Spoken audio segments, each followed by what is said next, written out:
आज लीडरशिप के ऊपर ट्रेनिंग हो रही है। तो लीडरशिप के बारे में उर्दू में वर्ड यूज किया जाता है जिसको हम कहते हैं इमामत। लीडर के लिए अल्लामा इकबाल इमामत के हवाले से क्या कहते हैं, लीडरशिप के हवाले से क्या कहते हैं। इकबाल का ये पैगाम कि तूने पूछी है इमामत की हकीकत मुझसे। इकबाल कहते हैं कि तूने पूछी है इमामत की हकीकत मुझसे, हक तुझे मेरी तरह साहिब इसरार करे। तूने पूछी है इमामत की हकीकत मुझसे, हक तुझे मेरी तरह साहिब इसरार करे। है वही तेरे जमाने का इमाम बरहक, है वही तेरे जमाने का इमाम बरहक जो तुझे हाजरो मौजूद से बेजार करे, जो तुझे हाजरो मौजूद से बेजार करे। जो वक्त हो, जो हाजिर हो, उससे तुम्हें बेजार कर दे। वो तुम्हारे जमाने का वो सही लीडर है। कौन बता रहा है?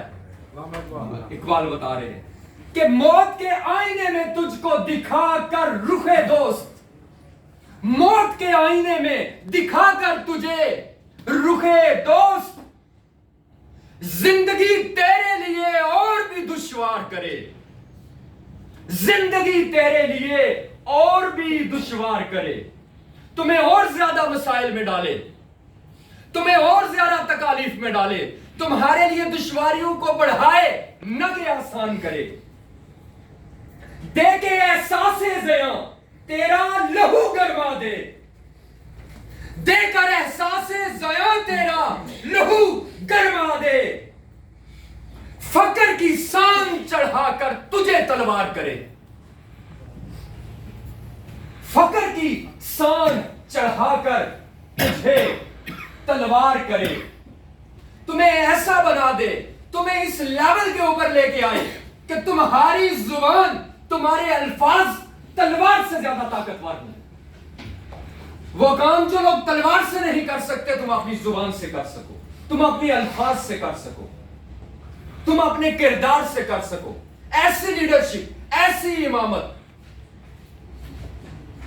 फितना मिल्लत बैजा है इमामत उसकी। किसका? फितना है मिल्लत बैजा, उसकी इमामत। किसकी इमामत? जो मुसलमान को सलाती का परिस्तार करे, जो बादशाहों की गुलामी में दे तुम लोगों को, जो तुम्हें गुलामी का पसंदीदा बनाए, चाहे जिसकी भी गुलामी हो, जो आपको गुलामी में दे दे, जो आपको गुलामी की जहनीयत दे दे, उसको इकबाल ने फितना कहा है। तो वो इमाम, वो इमामत, वो लीडरशिप जो अल्लामा मोहम्मद इकबाल ने बताई, जिस शाहीन के हवाले से आज हम तमाम लीडर्स चूंकि मौजूद हैं, तो मैं इकबाल का वो कलाम आप तक पहुंचाना चाहता हूं जो शाहीन के लिए इकबाल ने लिखा है। शाहीन, द ईगल, जिसके नाम के ऊपर जाहिद अली राना ने शाहीनों को इकट्ठा किया और उन्होंने बताया कि यार हम शाहीन हैं। माय डियर फ्रेंड्स, यकीन माने इकबाल वो शख्सियत, वो हस्ती कि जिसका कलाम हमें दोबारा से इस पूरी उम्मत मुस्लिमा में जो विजन है हमारा अल हयात में, द ईगल्स के जेरे साया हम जिस विजन के ऊपर चल रहे हैं कि पाकिस्तान पूरी दुनिया में लीड करेगा मुस्लिम उम्मा को इंशाअल्लाह। लेकिन उसके लिए हमें वो शाहीन बनने की जरूरत है जो इकबाल का शाहीन है। हम बहुत बड़े शाहीन हैं, हम इकबाल के शाहीन हैं, हम ईगल हैं, हम फॉल्कन हैं, तो कम साढ़े चिड़िया परे हो। इकबाल क्या कहते हैं शाही के हवाले से कि किया मैंने उस खाकदां से किनारा। ये वो नज़म है जो शाहीन के नाम से है। आप तमाम दोस्तों के ज़ेरे नजर कि किया मैंने उस खाकदां से किनारा, किया मैंने उस खाकदां से किनारा जहां रिज्क का नाम है आबोदाना। शाहीन आप वो दाने के लिए काम नहीं करता, दिहाड़ी लगाने के लिए काम नहीं करता। मैं अगर अपना पॉइंट आप तक पहुंचा पाऊं, इकबाल का पॉइंट आप तक पहुंचा पाऊं कि किया मैंने उस खाकदान से किनारा जहां रिस्क का नाम है आबोदाना, कि बियाबां की खलवत खुश आती है मुझको, बियाबां की खलवत तन्हाई खुश आती है मुझको, अजल से है फितरत मेरी राहबाना। आपने राहिब देखे होंगे, सुना होगा राहब के बारे में, मैं अहले इल्म लोगों से बात कर रहा हूं। राहिबाना, अजल से है फितरत मेरी राहिबाना, उसकी फितरत में राहिबियत है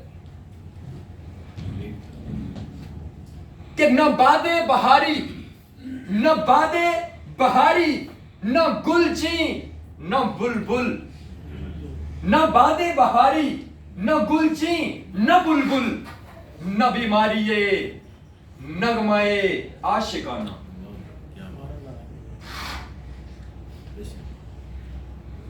इसकी तशरीह के लिए भी टाइम चाहिए होगा, अगर इसकी तशरीह भी हो जाए तो बहुत अच्छा होगा। इकबाल कहते हैं कि जो शाहीन है ना, वो किसी चीज से नहीं घबराता जी, ना घबराने की बात तो है नहीं ना बादे बहारी, उसको बादे बहारी से नहीं, वो चमन में खुश नहीं होता, वो बाग में खुश नहीं होता। शाहीन आपको बाग में नजर आता है, बाग में बुलबुल होती है। न बादे बहारी, न गुलची, न बुलबुल, न बीमारी ये नगमाए आशिकाना, कि ये बीमारी शाहीन को नहीं होती, नहीं होती कि खियाबानियों से है परहेज लाज़िम, अदाएं हैं उनकी बहुत दिल बराना। हमामो कबूतर का भूखा नहीं मैं, हमामो कबूतर का भूखा नहीं मैं, कि है जिंदगी बाज की जाहिदाना।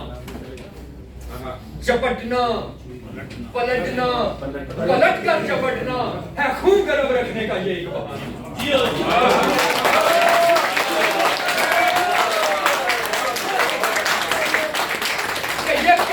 ये पश्चिम चकोरों की दुनिया, चकोर किसे कहते हैं? चकोर देखा होगा आपने परिंदा, कि ये पूरब ये पश्चिम चकोरों की दुनिया, मेरा नीलगुम आसमां बेकराना, परिंदों की दुनिया का दरवेश हूं मैं, कि शाही बनाता नहीं आशियाना। पूरी दुनिया की नीलगुम आसमान ये शाहीन का घर है, वो घर नहीं बनाता अपना, कि शाही बनाता नहीं आशियाना। ये शाहीन का पैगाम है, ये शाहीन का पैगाम है जो इकबाल ने दिया, ये वो शाहीन के नाम की नस्ल है जो इकबाल ने दी। और इस विजन के ऊपर, इस सोच के ऊपर, वो शख्सियत जो मैं एफिलिएशन इंडस्ट्री को छोड़ चुका था, एफिलिएशन इंडस्ट्री से साइड पे हो चुका था कुछ तल्ख तजुर्बात की वजह से।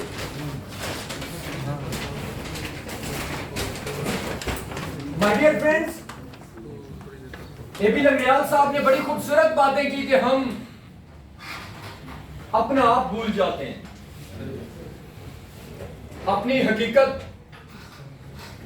अगर वो हम दिन याद करें कि जब हम इस इंडस्ट्री में नहीं थे तो हम क्या थे। मुझे इस इंडस्ट्री में दोबारा लेके आने वाली दो शख्सियत हैं जिनकी वजह से आज मैं दोबारा आपके सामने बात कर रहा हूं। सबसे पहली शख्सियत सर जाहिद अली राना है, जिनकी वजह से मैं इंडस्ट्री में दोबारा वापस आया, और दूसरी शख्सियत सर उमैर जफर साहब। मैं चाहता हूं इन दोनों लीडर्स के लिए भरपूर